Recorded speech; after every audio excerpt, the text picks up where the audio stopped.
Good morning, or is it afternoon by now, everyone. Ebenezer Lawrence, and I'm the past general secretary, or I was the past general secretary of MediVoice, Literary and News Department Association. Sorry. Okay, all right. Thank you so much. Okay, so good morning, everyone. I'm Olatobi Alimi, and I'll be the moderator of this section. So, in this section, I would love to ask panelists some open-ended questions, actually, and I would love you all to answer from your personal experiences and the questions. Okay, so to my first question. Okay, so Miss Somi, I actually want to ask you this because it's actually based on storytelling in formal applications. Because I noticed that most times when people try to apply for, things maybe job or scholarship or things, they love writing stuff like, I would have to be passionate, dedicated to be a this and that. It's just too, let's say, abstract. It's not. I don't really think stuff like that really attract the judges and people that would like award them. So, in writing generally, we always talk about hooks as opening sentences to capture the reader's attention and make them want to read. So, in what ways can personal anecdote and experiences be effectively integrated into an application to make it more memorable?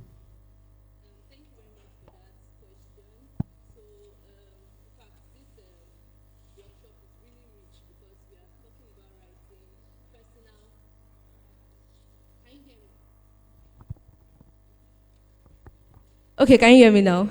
Okay, like I said, thank you very much for that question. And this workshop is really rich because we are not just talking about writing one genre in one essence. We're not just talking about, personal related stuff, maybe writing creative. We're also talking about how we can use writing for our professional growth, to assess opportunities, to apply for stuffs, and just get yourself really out there. And I like to define application as any means of putting yourself out there, any means of submitting yourself as a candidate for a role. Now, I want us to pay attention to this session because there are a lot of, should I say, opportunities out there for we students. Some of us, you might want to write, you might want to publish a book, you might want to do something, but even before you probably do that, there are opportunities right here and right now. Millennium Fellowship, Clinton Global, Mandela, Washington. And if you get to know the statistics, I think I was checking the statistics for Millennium this year. I did Millennium last year.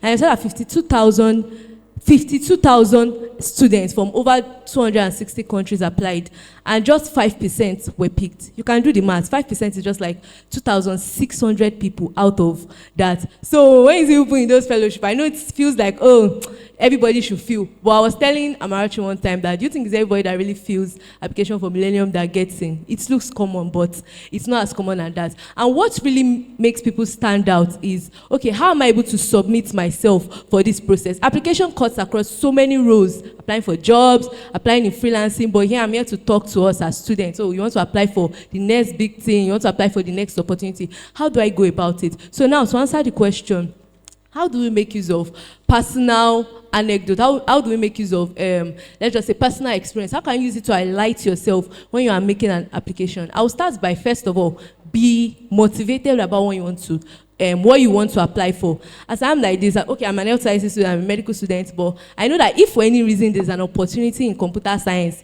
or in economics to join something, and I feel like, even if I feel like this is just good for my CV, if I want to apply for it, if you read it, you feel like, what is really motivating you? Because I like sounding motivated, or even if I just find something that motivates you about this, connects you to this, be motivated, or as well as sound motivated. Then be original. Be original. And one way of being original is saying something that makes you unique.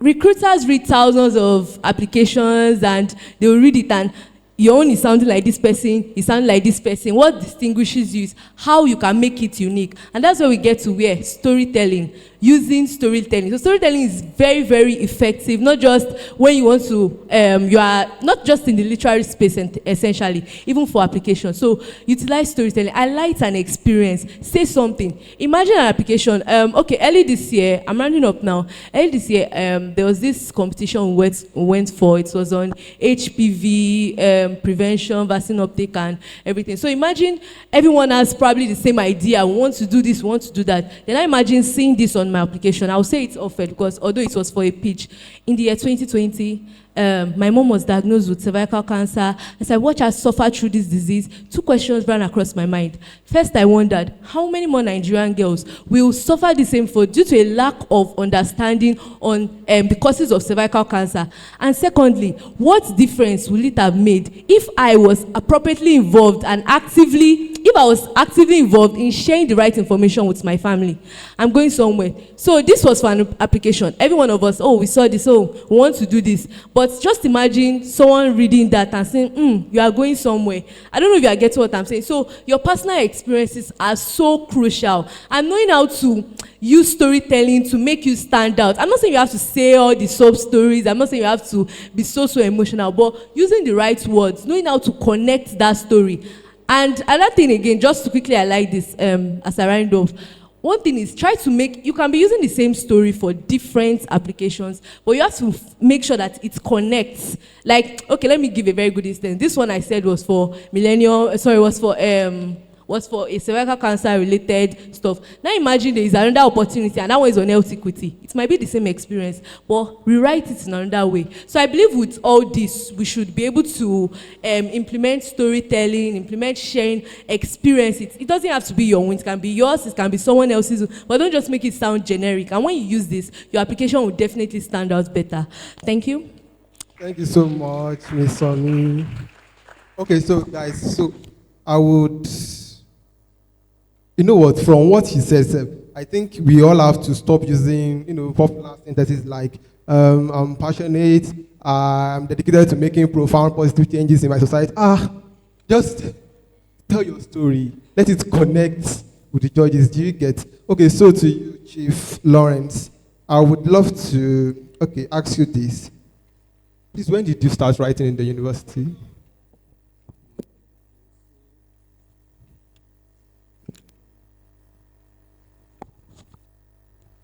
I would say around part 2. Part 2, that's like medical school proper. That's nice. So can you share how you first started integrating writing into your academics and like how you structure your week to balance writing and studying effectively? I would balancing studying and writing. I think that is the question, right? Okay. So that is actually very difficult because when I started part 2, part 2 was like a new whole ball game in medical school. I mean, I've gone through that and I'm in part 6 now, and I wouldn't say I'm an expert on the whole subject of balancing it, but of course I'm in part 6 now, so you can actually say that I've been doing a good job of balancing it. So now the question of how you balance it's all about compartmentalizing your how you see things in your head. I don't know if I get what I'm saying. So if you want to dedicate certain amount of time per day to writing, for me now, I mostly write for money because I mean I eventually stopped writing for fun around part 3. So I eventually started writing for money around, let's say, exclusively for money around part 3. So, and when I got into it, I realized that there are mad deadlines. Deadlines are crazy. I mean, you can literally write 25,000 words book in, let's say, 5 days. And you have books to read, you have this to do, you have that to do. And I think you have to kind of start thinking about things in, it doesn't matter how short you read. It matters how effective the amount of, the little time you have, that you use it. So instead of, let's say, focusing to read, let's say, 3 hours, especially in this case, or let's say medical school, you want to read 3 hours, you want to read 5 hours per day. No. Dedicate 2 hours and sit with 2 hours and read it. Then you can go ahead and make the money you want to make. You go ahead and write whatever you want to write. Because believe me, even as of writing and preparing for MD, I still have projects I'm working on. But at the end of the day, you just realize that if you read, let's say I have a day to myself now. Like if I read like let's say 6 to 8 hours in a day, I mean that is still something. And believe me, after that 6 to 8 hours in a day, you can't read anything else at the end of the day. And for the preclinical classes, for other people in other departments, I wouldn't say you have more time, but I would say it's like this.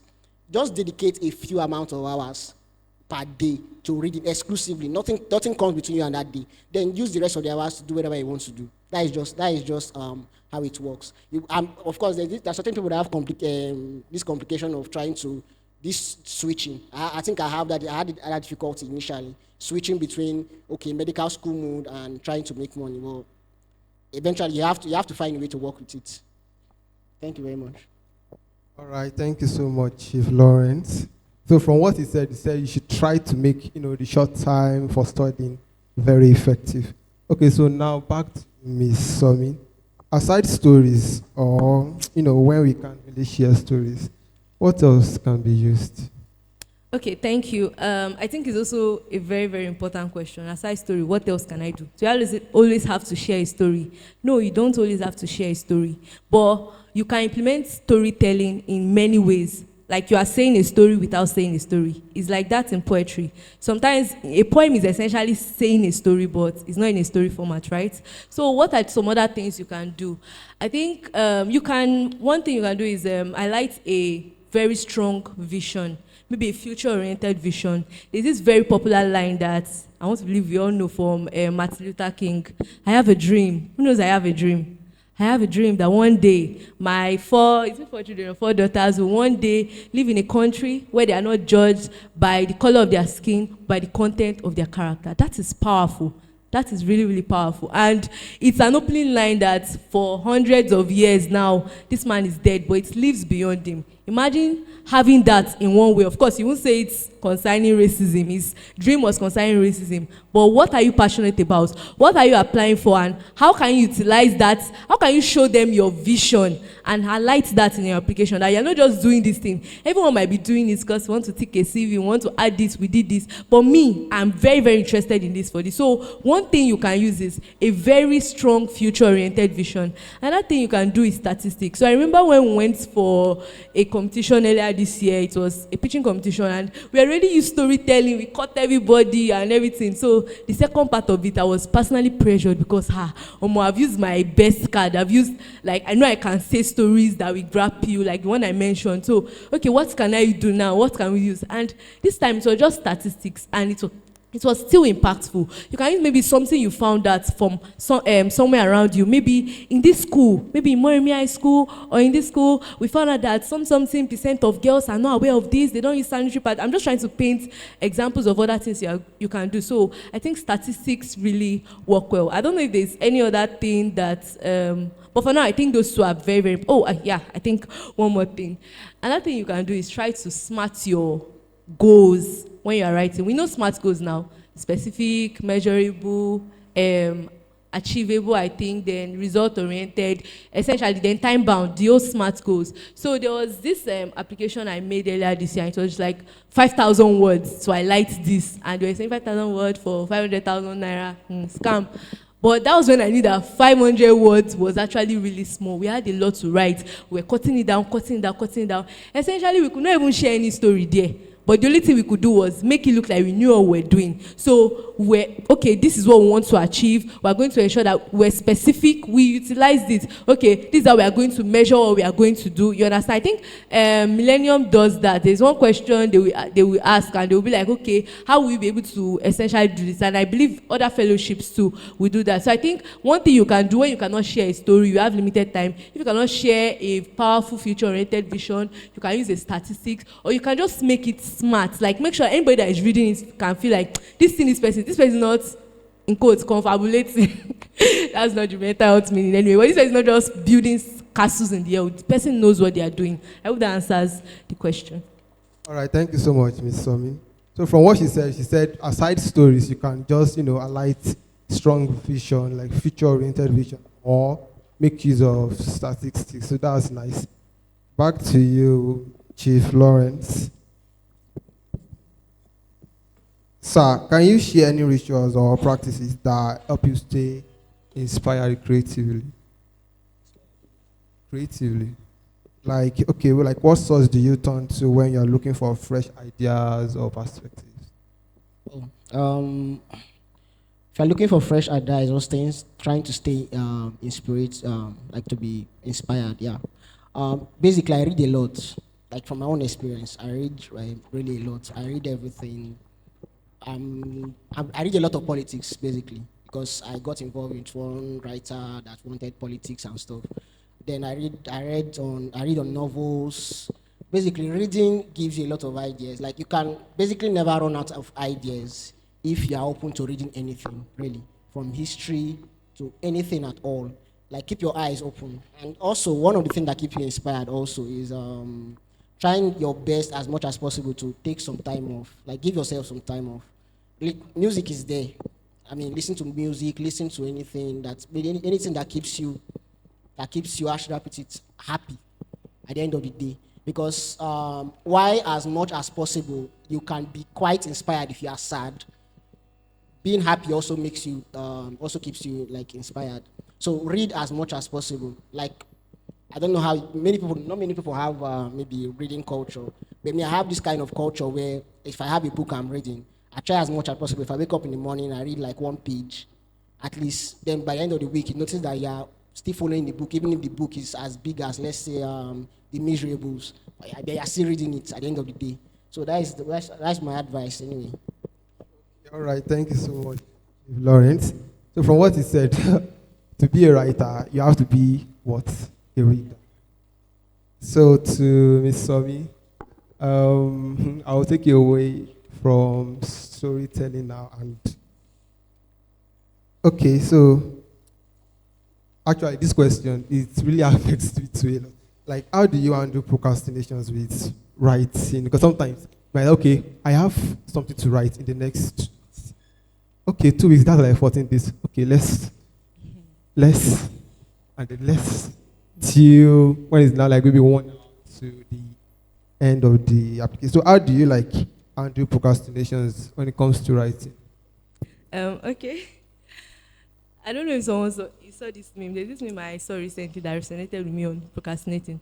Person said the reason why I procrastinate is because at the end of the day I still do it even if it's 1 hour too. So even it's why I procrastinate, and most times it can be thank you. It can be because there's a lot you are doing. There are so many things on ground and you have to meet several goals. But to be honest, the answer to procrastination is discipline. Because the same way your academics, you have a lot to read, and that test is looking far. But eventually that test will come, right? MV is still looking far. My MV is coming up. It's still looking, it's not far again anyway, it's just like 3 weeks. But it's coming, it shall come, Abi. So I think the answer to procrastination is be disciplined. And there are various ways to be disciplined. You can do it yourself, and you can try to have a community of people that will keep you in check. For me, I have some, should I say, personal goals I have for next year. And one thing I do is I like telling people, okay, I want to do this. Not like everybody, people that are really, really close to me. Maybe someone that is connected to me in this area. I think I want to do this, so please, make sure you remind me so that I would maybe not forget. Or, sometimes you can have an application, maybe you have an essay to submit, and the date is coming. Before you know, you procrastinate, and eventually you don't write it. So me, instead, I would tell people around me that, I think I want to do this, so that later on, be like, what about that stuff you talked about? Yeah. Or even me personally, I know that I already told someone about this, so I must not, you understand? So then I think you can also like maybe create calendars, Google Calendar, or just do what works for you in that sense of it. But just know that the answer to procrastination in any aspect of your life is just discipline. Setting aside time, like you said, for instance, if it's for reading, okay, I should read at least 2 hours every day. I do this, and finding out what works for you. If that's what works for you, do it. And if what works for you is that one day you just go to HSLT and spend 6 hours and write it, well, it's what works for you. But remember, discipline. You just have to be disciplined in any way to meet up with that goal. All right, all right. Thank you so much, Miss Somi. So, she didn't just talk about discipline. She said you have to tell someone or create calendar. So, like, that's nice. Chief Lawrence, okay. You said something like that we should make like maybe short time for studying, like in a way to make like to manage our writing and studying. So I actually want to ask you this question, but there are times when, even with that, the academic pressure is a whole lot. So how do you prevent burnout during those periods, sir?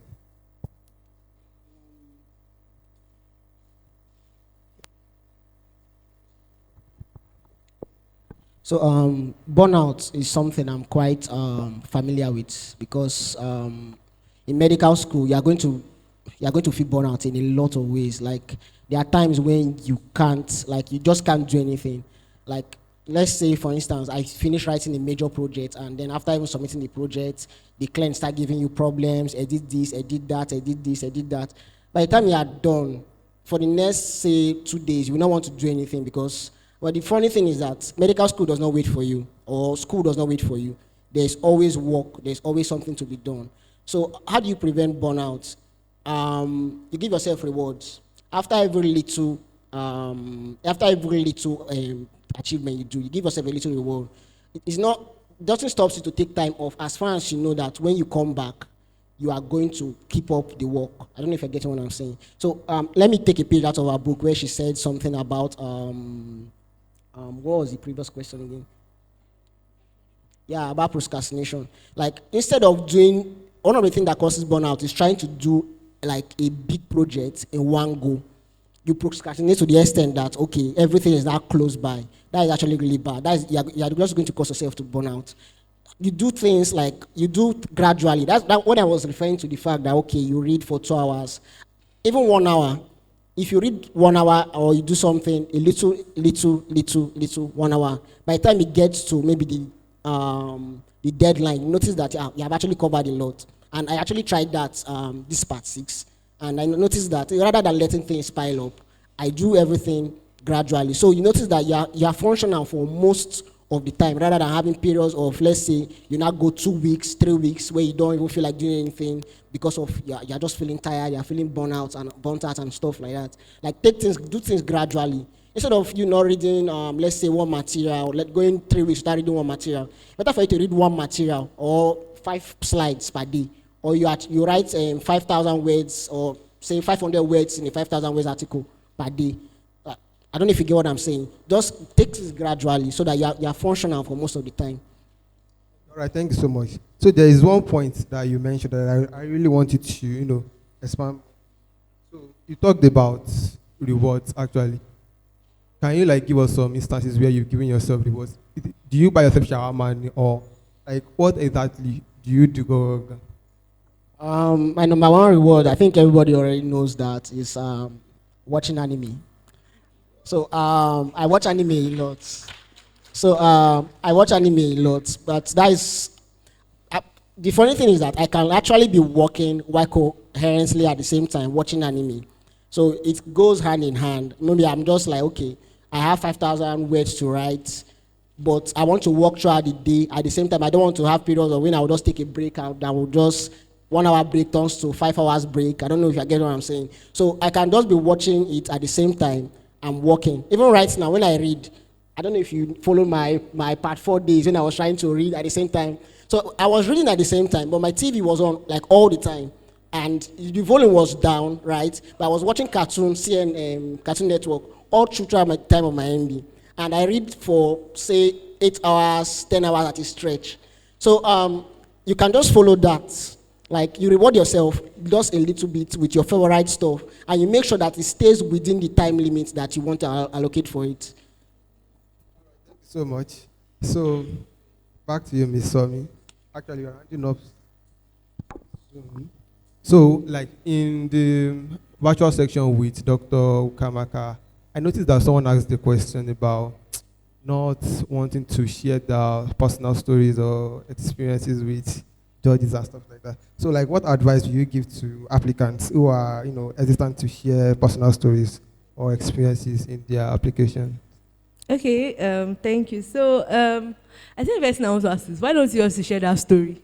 Because is it that maybe you are shy or you don't want someone to steal your story? It's possible, but then your story is your story. Nobody can steal it. Well, people can steal. The book, steal like an artist.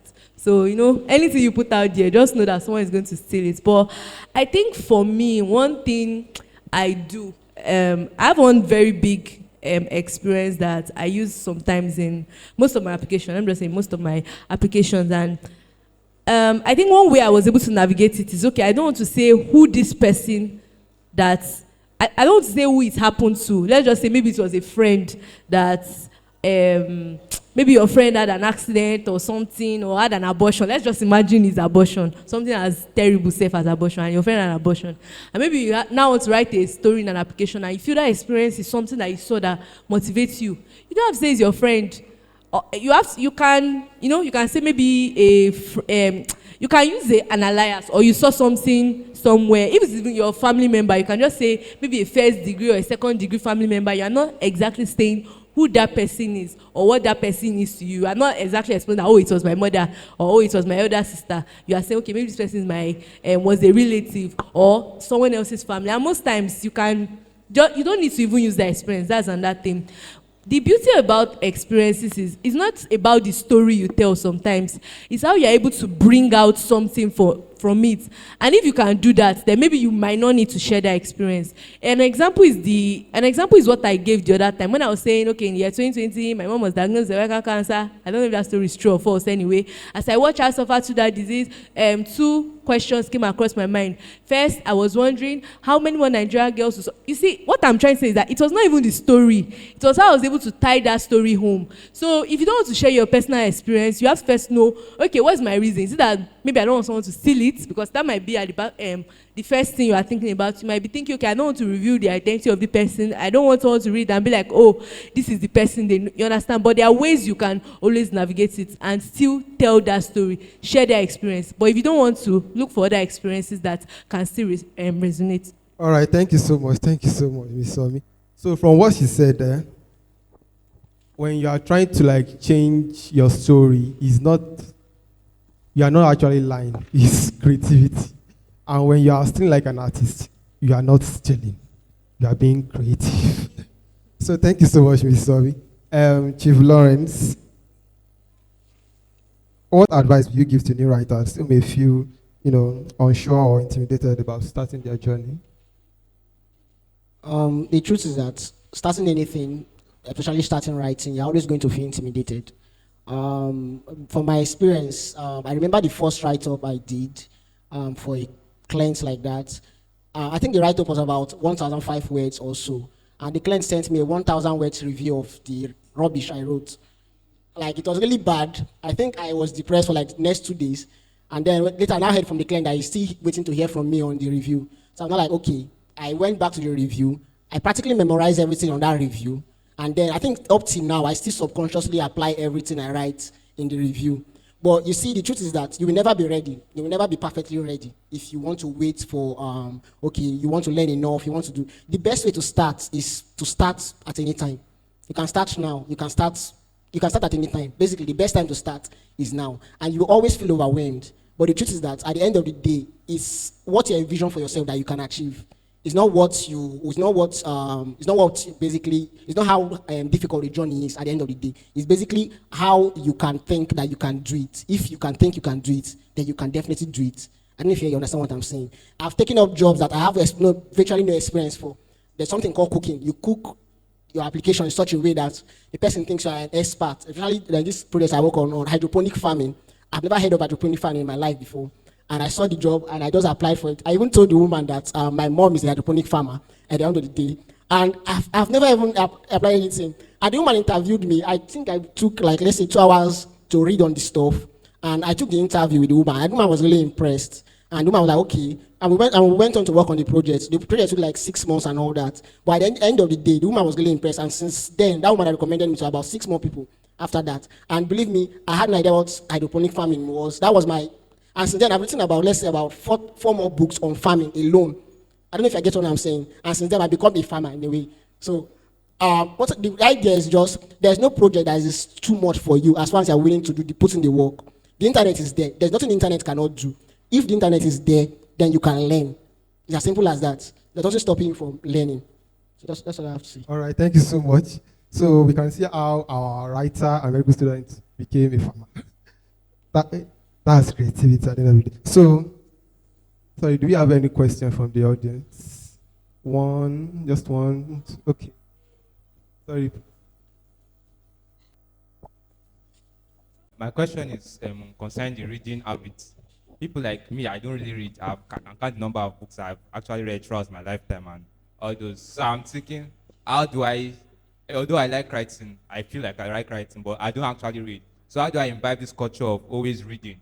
And is it compulsory? I necessarily need to get from book because I also watch movies and I see there are a lot of things you can actually get from movies also and other aspects. So can you movie, but how to first, not how to derive, burn my ship and start reading books?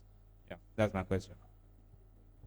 Okay. To answer your question, I'm also a movie freak, as she knows. I like literature, all things literature. The media. I really like it a lot. So I watch a lot of movies. So basically, almost all my knowledge from, let's say, something like topics like the World War II comes from movies, and then basically I read on it. So it's not just that you watch. If you watch a movie, if you want to know more about the movie, what do? You go to something like Wikipedia. Okay, what are they talking about? Let's say a movie like Interstellar that talk about so many scientific stuff like wormholes and all that. You just go a little bit into quantum physics. Like from there, it takes you into a journey. I don't know if you're getting what I'm saying. You don't necessarily have to sit down and read. You get. If you like watching movies, then just stuff. If there are certain things you don't understand about the movies, then you go and read on it, and then it takes you into a journey, man, and just follow the journey from there, from one thing to another, and then you just follow things like that. You notice that you know at least you know more than the average person on that particular topic just from watching a movie and reading just a bit on it. Okay, just to add something on that, reading is quite important. Movies are important, but reading, there are some things reading can particularly do that maybe movies cannot do. For instance, your vocabulary, writing, use of some sentences and stuff like that. But I think one thing you can also do is maybe you read book reviews. There are some books that, if I tell you I've not read those books, I read a lot, I actually read a lot, but why am I here? So anyway, I'll use this book. You know, I've not read Stay With Me till now, but I know everything in that movie, in that book. And I've not read The Secret Lives of Baba Shegi's Wife.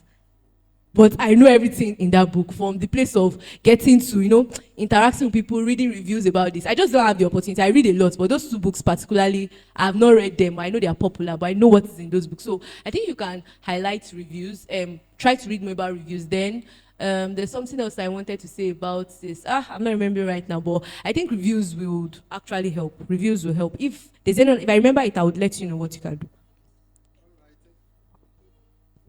Hello. All right, thank you so much. I believe you've learned a lot from this section.